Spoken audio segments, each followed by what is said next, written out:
మనం అందరం వినాయక చవితి సందర్భంగా స్వామి వారిని ఒక 3 కోరికలు కోరుకుందామా? వినాయకుడిని ఎప్పుడైనా మీరు దగ్గరగా అబ్జర్వ్ చేశారా?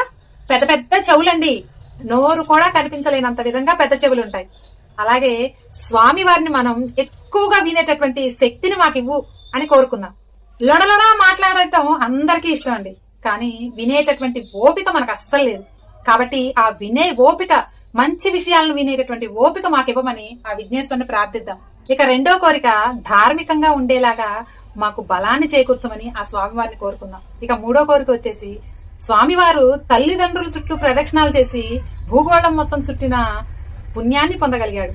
అలాగే మనం కూడా మన తల్లిదండ్రులను ప్రేమిద్దాం, ప్రేమగా చూద్దాం. వాళ్ళతో వాళ్ళు ఉన్నంత కాలం మనం ప్రేమగా ఆప్యాయతగా ఉన్నాం. ఎందుకంటే వాళ్ళు ఉన్నంత కాలం మనం ఉంటాం, కానీ మనం ఉన్నంత కాలం వాళ్ళు ఉండలేరు కదా, ఉండరు కూడా. కాబట్టి వాళ్ళు ఉన్నంత కాలం మనం మంచిగా చూసుకుందాం, ప్రేమ ఆప్యాయతలు అందిద్దాం. ఏమంటారు?